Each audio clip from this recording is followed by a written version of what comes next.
Untuk mengetahui kondisi terkini pasca erupsi Gunung Merapi di Sumatera Barat, saat ini kami sudah terhubung dengan Kabid Humas Polda Sumatera Barat, Kombes Pol Dwi Sulistiawan. Selamat siang Pak Dwi, salam presisi. Selamat siang, Mbak. Salam presisi. Baik, Pak Dwi, untuk penanganan masyarakat terdampak erupsi Gunung Merapi hingga saat ini bagaimana Pak? Jadi perkembangan, Mbak ya, perkembangan proses evakuasi sampai saat ini berdasarkan informasi tadi pagi dari Kabid Dokes Polda Sumbar bahwa dari 75 korban yang sudah bisa dievakuasi 74, sisa satu. Nah, kemudian tadi pagi dapat informasi terbaru yang satu ini sudah dalam proses menuju ke rumah sakit korbannya. Jadi sudah sesuai dengan data itu ada 75, Mbak. Sudah lengkap. Tinggal kita melalui DVI melakukan identifikasi, Mbak. Demikian, Mbak. Baik, sejauh ini bagaimana evakuasi terhadap pendaki yang berada di kawasan Gunung Merapi Pak?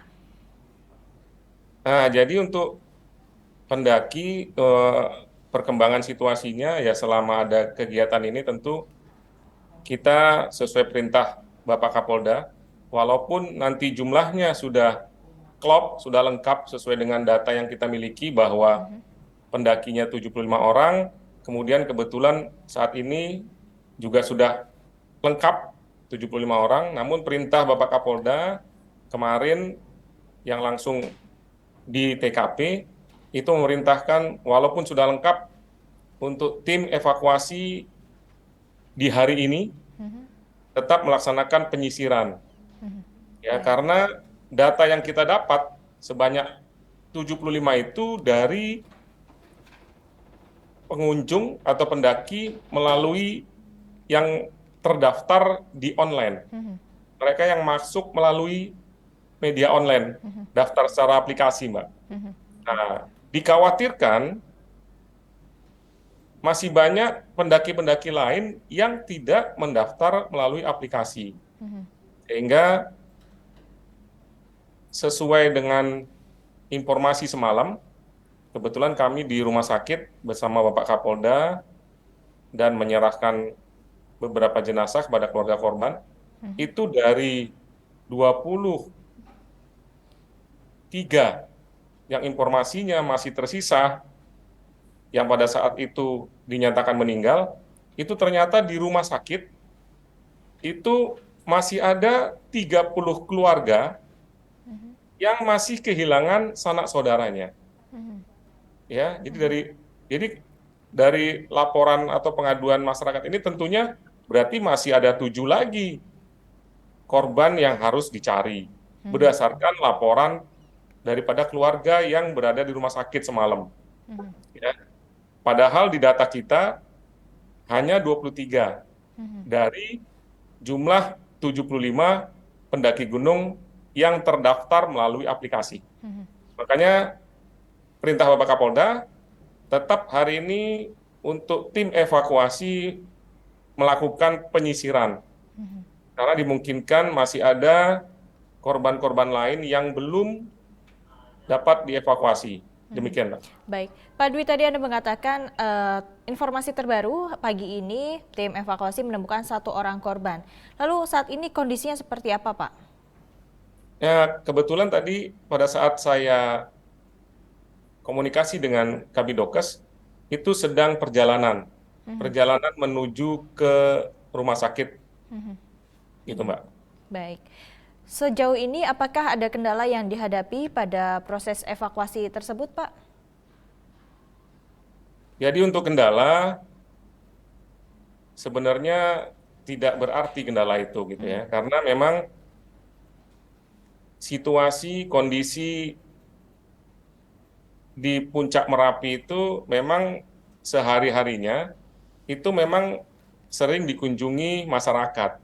Jadi sebenarnya sudah ada jalurnya, sudah ada lokasi-lokasi mereka, para pendaki ini mungkin berbuat kemah atau kegiatan lain. Sebenarnya sudah ada, hanya ada beberapa yang menyebabkan menjadi hambatan.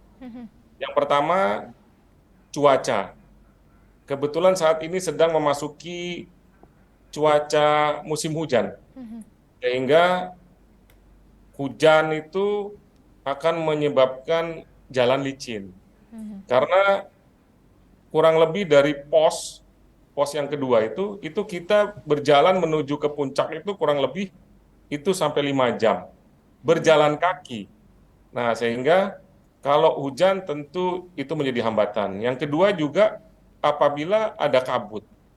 Ya, walaupun siang hari, kadang-kadang kabut itu membuat gelap situasi di sana. Kemudian yang berikutnya masih sering terjadi erupsi. Erupsi ini masih sering terjadi, sehingga tentunya debu-debu, kemudian juga menjadi gelap juga situasi. Kemudian juga ketika ada erupsi, kita mau mencapai ke atas ini agak ragu-ragu. Dikhawatirkan nanti Gunung Merapi ini erupsi lagi yang lebih besar kan. Jadi malah membahayakan daripada tim evakuasi. Begitu, Pak. Kemudian yang berikutnya SDM daripada tim evakuasi ini memang tidak semuanya menguasai medan.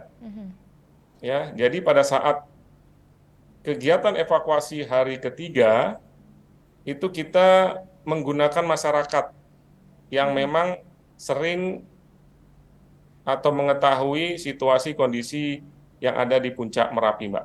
Demikian. Baik, Pak Dwi, terkait dengan warga yang berada di lokasi terdampak erupsi, sejauh ini penanganannya seperti apa, Pak? Nah, jadi kalau berkaitan dengan masyarakat, Mbak, masyarakat yang ada di sekitaran Gunung Merapi, itu mereka itu setelah terjadi erupsi, mereka itu kegiatan aktivitas, kegiatan sehari-hari itu seperti biasa, Mbak. Seperti biasa, ya seperti biasa. Karena memang mereka ini jauh dari lokasi erupsi. Jauh, ya, karena memang sudah ada himbauan bahwa radius 3 kilometer dari kawah gunung ini tidak boleh untuk didekati. Jadi banyak masyarakat yang kegiatan kehidupan sehari-harinya tuh di bawah 3 kilometer. Sehingga ketika ada kejadian seperti ini, masyarakat seperti biasa, Mbak, melakukan kegiatan sehari-hari. Jadi tidak ada gangguan-gangguan, hanya mungkin yang tadinya mereka tidak menggunakan masker, karena saat ini debu-debu atau abu atau pasir-pasir itu banyak yang berjatuhan, sehingga aktivitas mereka saat ini banyak yang menggunakan masker, Pak. Baik. Baik, terima kasih Kombes Pol Dwi Sulistiawan, Kabid Humas Polda Sumatera Barat atas waktunya telah bergabung bersama kami dalam Presisi Siang. Salam presisi, Pak. Terima kasih sama-sama, Mbak. Salam presisi.